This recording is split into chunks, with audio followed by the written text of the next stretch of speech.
Hello everyone, welcome back to my channel. আমি পূজা। আশা করি তোমরা সবাই খুব ভালো আছো, সুস্থ আছো। আমিও খুব ভালো আছি, সুস্থ আছি। সবাইকে জানাই শুভ সকাল। আবারও একটা নতুন দিন, আবারও একটা নতুন সকাল, আবারও একটা নতুন সানডে। সবাইকে অনেক অনেক ভালোবাসা জানিয়ে আজকে আবারও এক নতুন ব্লগ স্টার্ট করছি। এখন থেকে সারাদিন যেটুকু কাজকর্ম করব সবটাই তোমাদের সাথে তুলে ধরার চেষ্টা করব। আর প্রচুর তো গরম পড়েছে, বুঝতেই পারছো। গরমের মধ্যে তোমাদের দিনকাল কেমন কাটছে অবশ্যই জানিও। আমাদের তো কি বলবো, মোটামুটি কেটেই যাচ্ছে। গরমে অবস্থা প্রচন্ড খারাপ, হাঁস করছে। আজকে যেহেতু সানডে কিন্তু তাড়াতাড়ি উঠে পড়েছি। আর একটাই কারণ, সকালবেলা কারেন্টটা চলে গিয়েছিল, তাই ঘুম ভেঙে গিয়েছিল, তাই আর ঘুমোতে পারিনি। উঠে ঝপাঝপ স্নান করে নিয়েছি, তারপরে একটুক্ষণ বসে ফুল তুলতে চলে এলাম। আর এই সময় ক্যামেরাটা অন করেছিলাম, তার একটাই কারণ, খুব সুন্দর লাগছিল চারপাশটা দেখতে। ফুল তোলার পর আর কোনো ব্লগ তোমাদের সাথে শেয়ার করিনি। ওই যে বলেছিলাম কারেন্ট চলে গিয়েছিল, একদম ফ্যান চলছিল না, যার কারণে প্রচণ্ড অস্বস্তি ফিল করছিলাম। তার মধ্যে টুকটাক করে কিছু কাজকর্ম করে নিয়েছি, তখন আর ভিডিও অন করিনি। মোবাইলেও চার্জ ফুরিয়ে গিয়েছিল। তারপর কারেন্ট আসার পর মোবাইলে চার্জ দিলাম। এখন আমি রান্নাঘরে এসে রান্নাবান্না প্রায় বলতে পারো টুকটাক শুরু করে দিয়েছিলাম। সবে ভাতটা বসিয়েছিলাম, তোমাদের দাদাভাই হঠাৎ করে আমাকে বললো শরবত খাবে, তাই এখন একটু শরবত করতে চলে এলাম। আর হ্যাঁ, আজকে সকালে আমি কোনো কিছু ব্রেকফাস্ট সেভাবে কিছু বানাইনি। আজকে একটু মুড়ি খেয়েছি, তার সাথে কাঁচা ছোলা শশা দিয়েই খেয়েছি। তোমাদের সাথে শেয়ার করতে পারিনি, তার জন্য দুঃখিত। দেবতার সেবা করি, পতি দেবতাকে সন্তুষ্ট করলে সব কিছু সন্তুষ্ট। নাও, উনি শুয়ে আছেন, ওনাকে শরবত খাবার, ওনাকে মুখের সামনে সব যোগান দিতে হবে, ঠিক আছে? যা গরম পড়েছে বন্ধুরা, কি বলবো। লবণ মিষ্টি টক সব ঠিক আছে। হেডফোন লাগিয়ে রেখেছি তো, কিছু শুনতেও পাবে না। দুটো কানে হেডফোন, দেখো যেদিন আমি ছিঁড়ে দেবো হেডফোনটা বুঝতে পারবে। সুবিধা অসুবিধায় মানুষ ডাকলে কোনো করলে শুনতেই পাবে না, ডেকে ডেকে ডেকে ডেকে মরে যাবে, কিন্তু কোনো সাড়া নেই আর শব্দ নেই।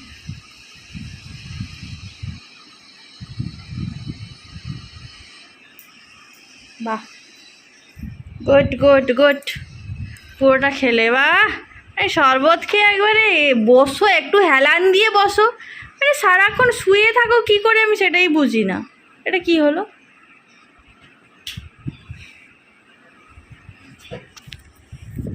আমি গরমে কাজ করে মরছি, আর একজন দেখো কোলবালিশ নিয়ে একবারে গুটি সুটি হয়ে শুয়ে মোবাইল দেখছে আর অর্ডার করছে, শরবত দাও, খেতে দাও, কখনো বলছে মিষ্টি শনপাপড়ি দাও, ফ্রিজের মধ্যে কি আছে খেতে দাও, এইসবই চলছে। কপাল করে তুমি বউ পেয়েছিলে বলো, এ যাত্রায় বেঁচে গেলে, তাই না? আমি কি বলেছি আদৌ শুনতে পেয়েছো? আমি বললাম যে শনপাপড়ি দাও, তুমি শরবত নিয়ে আসো। তুমি তো বললে শরবত দাও। না, শনপাপড়ি বলেছি না, কিন্তু তারপরে মনে হলো না শরবতটা খেলে ভালো হতো, তাই শরবত নিয়ে আসছি। ভালো শরবতটা খেয়ে আমি বলবো শরবত খেয়ে ভেবেছিলাম। আমি এত বোকা নয়, আমি শরবত অলরেডি একটা টিফিন কৌটো ভিজিয়ে রেখেছি। আমি জানি যে তুমি আমাকে এরকম ঘন্টায় ঘন্টায় অর্ডার করবে। চিনিগুলো এত বড় বড় গুলতে আমার অনেক সময় লাগে, ওই জন্য মিছরি ছিল, মিছরি আমি ভিজিয়ে রেখে দিয়েছি। ভিজিয়ে আমি ফ্রিজের মধ্যে রেখে দিয়েছি, যাতে যখনই চাইবে তখনই আমি একদম 2 মিনিটের মধ্যে দিয়ে দেবো, মানে কুইক সার্ভিস। শনপাপড়ি পরে খাবে, একটু এগুলি শরবত খেলে তো, এই শনপাপড়িটা পরে খাবে, এখনই শরবত খেলে তো পরে খাবে। চলো আমি রান্না বান্না করি। আমার জীবনে আর সুখ কোথায়, আমার জীবনে সুখ হচ্ছে রান্নাঘরে। চলো, এই গরমে না রান্না করতে কি কষ্ট। কেউ যদি বলতো যে খেতে টেতে হবে না, অন্যদিন হলে তো দুপুরের খাবারটা সেরকম থাকে না, সকালবেলা ওই রুটি তরকারি করলে চলে যায়, কারণ এখন তো ভাত টাত খাওয়া হয় না দুপুরে। আর রাত্রেবেলা তো তোমাদের দাদাভাই সেই জল ঢালা ভাত খাচ্ছিল। আর এখন আজকে যেহেতু বাড়িতে আছে সানডে, তার জন্য আজকে তো ভাত রান্না করতে হবে, তাই না? তো এই হচ্ছে ব্যাপার। চলো সবজি টবজি কেটে নিই। ভাতটা হয়ে গেছে, কিন্তু এখনও সবজি কাটা হয়নি। ফ্রিজ থেকে মাছ বের করেছি, মাছগুলো বরফ ছাড়ছে। আমি এখন বসে বসে কুটুর কুটুর করে সবজিগুলো কাটছি। ঠিক আছে চলো। প্রচণ্ড গরম লাগছে, তাই রান্নাঘরে আজকে বেশি ফুটেজ নিতে পারছি না। এই যে দেখতে পাচ্ছ, একদিকে হচ্ছে টক ডাল আর একদিকে বসিয়েছি মোরলা মাছের বাটি চচ্চড়ি। ভাতটা তো আগেই হয়ে গেছিলো, আর এদিকে লাউ, কাঁচা ছোলা আর চিংড়ি মাছ দিয়ে তরকারিটা করে নিয়েছি। তো মোটামুটি রান্নাঘরে রান্না চলছে, আর চিংড়ি মাছটা কিছুটা রেখেছি, এখানে এঁচোড়টা রান্না করব। আর প্রচণ্ড গরম বন্ধুরা, আর সকাল থেকে সেরকম তোমাদের সাথে ভিডিও শেয়ার করতে পারছি না, তার একটাই কারণ, বলেইছিলাম কারেন্ট ছিল না, পরে আবার এসেছে। যাই হোক, আর এই দেখতে পাচ্ছ বাইরে প্রচণ্ড রোদ দিয়েছে। তোমাদের দাদাভাই দারুণ ঘুমাচ্ছে, এই যে দেখতে পাচ্ছ। আমি রান্না বান্না প্রায় শেষই হয়ে গেছে বলতে পারো, আর লাস্টে একটা তরকারি ফুটছে। তো আমি এই আম ডাল যে করেছিলাম, সেটা একখণ্ড আম বেঁচে গেছে, মানে আমটা কেটেছিলাম, তারপর মনে হলো যে বেশি টক হয়ে যাবে, তার জন্য 3টে খণ্ড দিয়েছি, একটা খণ্ড রেখে দিয়েছিলাম। তো এখন মনে হচ্ছে যে একটু লবণ দিয়ে আমটা খাই, বেকার বেকার নষ্ট হবে কেন, তার থেকে পেটে ফেলে রাখলে বরং পড়েই থাকবে পেটে, তাই না? তো সেই জন্য এখন একটু খাওয়াবো, গরমে না একটু আম মাখা খেতে ইচ্ছে করছে। আর আম মাখার মতো এখন ইচ্ছে নেই, এইটুকু আম কী মাখবো, ফ্রিজে যদিও গোটা আম আছে 2টো, তো সেগুলো বেকার আর কাটবো না, কারণ একটা গোটা আম পুরো আমি একা খেতে পারবো না। সেই জন্য এখন একটু আমটা খাই, ততক্ষণে তরকারিটাও হয়ে যাবে, তারপরে আবার একবার একটু গায়ে জল ঢেলে নিয়ে খাওয়া দাওয়া করে নেবো। সকালে তো এমনি স্নান করে নিয়ে পুজো টুজো করে নিয়েছিলাম, যেহেতু এখন রান্না করছি পুরো ঘেমে যাচ্ছি, তো গায়ে আপাতত একটু জল ঢালতে হবে। তাকাতে পারছি না, চোখগুলো যেন জ্বলছে, মানে সামনে দরজাটা খোলা আছে, তো সামনে দরজাটা খোলা আছে, তো এখান থেকে রোদের মানে ঝাঁঝটা এমনভাবে আসছে, তাকাতে পারছি না, চোখ টোক জ্বলে যাচ্ছে। ঠিক আছে, চলো আমটা খাই, আর মহারাজকে ডাকতে হবে খাওয়ার জন্য, উনি এখন নিদ্রায় আচ্ছন্ন।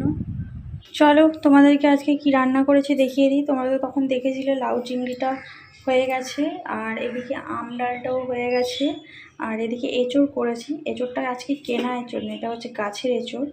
আর এদিকে হচ্ছে মোরলা মাছের বাটি তরকারি। তো এই হচ্ছে আজকের আমাদের লাঞ্চ মেনু। মোরলা মাছ ছিল কটা, সেদিন আমি করেছিলাম বাটি তরকারি, আর বাকিটা থেকে গিয়েছিল, তো সেই জন্য আজকে করে নিলাম।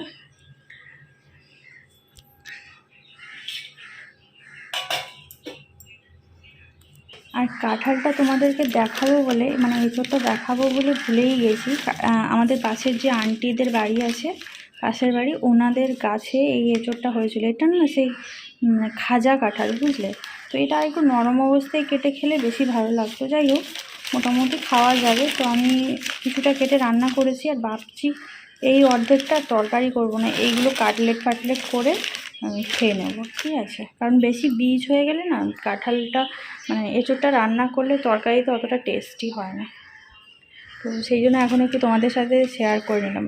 আর কাটতে যা সমস্যা হয়েছিল, একদম গাছের থেকে পাড়া, তো মানে আজকে সকালেই গাছ থেকে পেড়েছে, তো সেই জন্য প্রচণ্ড আঠা, প্রচুর আঠা।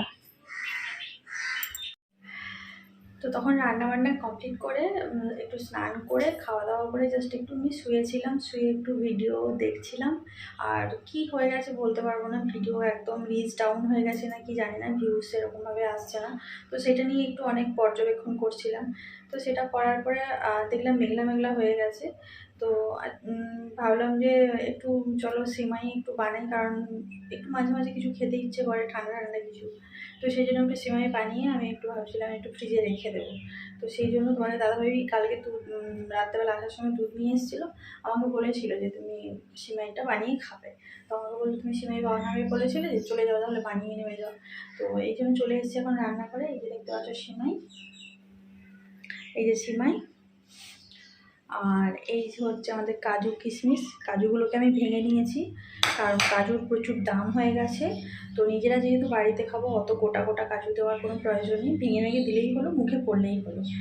তো সেই জন্য কাজুগুলো ভেঙে নিয়েছি, কিশমিশ নিয়ে নিয়েছি। আর এইদিকে দেখতে পাচ্ছ দুধ বসিয়ে দিয়েছি, দুধটা গরম হচ্ছে। আর দুপুরে যা রান্নাবান্না করেছিলাম সবই কম বেশি আছে, অল্প অল্প করে সব কিছুই আছে। ওই মোরলা মাছের তরকারিটা তো অল্পই আছে, কারণ মোরলা মাছ এমনিই অল্প ছিল। আর লাউর তরকারিটাও অল্প আছে, ডাল অল্প একটু আছে। আর এঁচোড়ের তরকারিটা বেশি আছে, কারণ এঁচোড়টা তো একটু বেশি পরিমাণে রান্না হয়েছিল, এঁচোড়ের তরকারিটা বেশি আছে, তাই রাত্রেবেলা সেরকম কোনো তরকারি রান্না করতে হবে না, জাস্ট একটু ভাতটা অল্প করে ফুটিয়ে নেব। তো এই জন্য এখন চলে এলাম সিমাই করব। আর এই যে দেখতে পাচ্ছ আরেকটা দেখো, এই যে একটা দেখতে পাচ্ছ কেমন দেখছে চোরটার মতো জানলা দিয়ে। চলো আমি সিমাইটা বসাই। তোমরা কারা আমার মতো সিমাই রান্না বা পায়েস রান্না করার সময় এরকম ঘি ইউজ করো? আমি তো একটু করি, কারণ একটু ঘি দিলে, গাওয়া ঘি দিলে টেস্টটা বেশ ভালো হয়। তো জ্বালার শেষ নেই, বাইরে ওদিকে মাইকও বাজছে, জানি পরে হয়তো আমাকে আবার ভয়েস ওভার দিতে হবে। তেজপাতা একটু দিয়ে দিলাম, এবারে কাজু আর কিশমিশটা দিয়ে দিলাম। এর আগের একটা ব্লগেও আমি যখন সিমাই বানিয়েছিলাম তোমাদের সাথে শেয়ার করেছিলাম। আজকে যেহেতু বানাচ্ছি ভাবলাম চলো একটু শেয়ার করি। শেয়ার করতে কি প্রবলেম হলো। এবারে সিমাইটাও দিয়ে দেবো, সিমাইটাও ভাজবো। তোমাদের দাদা এটা কাঁচা সিমাই নিয়ে এসছে, ভাজা করতে হবে, ভালো করে লাল লাল করে ভাজতে হবে। ছোটোবেলায় যখন এরকম দুধটা এরকম উঠতে উঠতো, মা যখন বলতো আরে দুধটা উঠতে দেখ দেখ দেখ পড়ে যাবে, তখন না বুঝতে পারতাম না কী করবো। একবার আমি না ভুল করে মানে আমি ভেবেছি হাত দিয়ে মনে হয় করতে হবে, ছোটো ছিলাম তো জানতাম না, তো হাত দিয়ে করেছি আর হাতে তো ফোসকা পড়ে গিয়েছিলো। ফু দিয়ে নেমাতে হয় বা একটু জল দিয়ে দিলে যে এটা কমে যায় সেটা তখন জানতাম না। এই দুধটা অনেকক্ষণ থেকেই ফোটাচ্ছি আমি একদম হালকা আঁচে। যে কোনো পায়েসে না দুধটা খুব ভালো করে ফুটিয়ে দিলে পায়েসের টেস্টটা খুব ভালো হয়, সেটা সিমাইয়ের পায়েস হোক, সুজির পায়েস হোক, চালের পায়েস হোক। আর যত পরিমাণে দুধ দেবে জিনিসটাকে দুধে ফোটালে সেটা টেস্ট কিন্তু দারুণ হয়। আমি কিন্তু এখানে নিয়েছি 100 গ্রাম সিমাই আর তার সাথে দুধ দিয়েছি 500 ml। বুঝতে পারছো, আমি পুরোটাই দুধে ফোটানোর চেষ্টা করি, একটুও জল দিই না। তাই সিমাইটা খেতে না অনেকটা সেই ক্ষীরের মতো লাগে, আর বেশি পাতলা করে রাখলেও ভালো লাগে না। যাই হোক, এখন দুধ দিয়ে দিয়েছি, এখন আস্তে আস্তে ফুটবে, তারপরে আমি একটু চিনি দেবো আর হালকা সামান্য একটু লবণ আমি এখানটা ইউজ করি। তাতে কি বলতো, সিমুইর টেস্টটা না আরো দ্বিগুণ বেড়ে যায়। তোমরা মাঝে মাঝে একটু হালকা পরিমাণ লবণ দিয়ে দেখবে মিষ্টি স্বাদটা অনেকটা ভালো লাগে। না হলে না সে কেমন একটা ঠাকুরের, একটু লবণ না দিলে ঠাকুরের যেরকম লবণ ছাড়া ভোগ হয় সেরকমই খেতে লাগে। যাই হোক, এটা হতে থাকুক, তারপরে তোমাদেরকে ফাইনাল লুকটা দেখাচ্ছি। এই যে দেখতে পাচ্ছ আমাদের সিমাইয়ের ফাইনাল লুক। তো সিমাইটা আমি কড়াই থেকে ঢেলে নিয়েছি। কাঁচা সিমাই রান্না করেছিলাম, কিন্তু কতটা পরিমাণ ভেজেছি আশা করি তোমরা দেখেই বুঝতে পারছো, অনেকটা লাল লাল হয়েছে। এরকম চাপ রেখেছি, কারণ যত ঠান্ডা হবে এটা একটু হালকা হালকা একটু চাপ হয়ে যাবে। আর এইরকম থাকলে বেশি খেতে ভালো লাগে, বেশি শক্ত হয়ে গেলেও ভালো লাগে না, বেশি পাতলা হলেও ভালো লাগে না। এখন একটু বাটিতে নিয়ে নিচ্ছি, তোমাদের দাদাভাইকে খেতে দেবো। আমি গরম সিমাই একদমই খেতে পারি না আর আমার ভালোও লাগে না, আমার একটু ঠান্ডা ঠান্ডা হলে ভালো লাগে। যখন থেকে বানাচ্ছিলাম তোমাদের দাদাভাই অনেকবার হাঁক ডাক দিয়েছে যে হয়েছে কিনা খেতে দাও, কারণ সন্ধ্যেবেলা ওর একটু খিদে পেয়ে গেছে। আর আজকে দুপুরবেলা অনেকটা তাড়াতাড়ি খাওয়া হয়ে গেছিলো, কারণ আজকে সেরকম কাজকর্ম বেশি ছিল না আর আজকে ভিডিও সেভাবে শ্যুট করিনি বেশি, যার কারণে অনেকটা তাড়াতাড়ি খেয়ে নিয়েছি। তাই ওর আজকে খিদে পেয়ে গেছে, তো সেই জন্য এখন ওর জন্যই একটু নিয়ে নিচ্ছি। আর ও যদি না খায় তখন এখান থেকে আমি একটু অল্প খেয়ে নেব। জানি আজকের ভিডিওটা সেভাবে আমি করে উঠতে পারিনি, অনেক কিছু শেয়ার করতে পারিনি, টুকটাক কতটা পেরেছি শেয়ার করেছি। কেমন লাগলো অবশ্যই কমেন্ট করে জানিও। নেক্সট ভিডিওতে আবার তোমাদের সাথে দেখা হবে। আজকের মতো সবাইকে বিদায় জানিয়ে এখানেই ব্লগটা শেষ করছি। সবাই ভালো থাকো, সুস্থ থাকো, টাটা।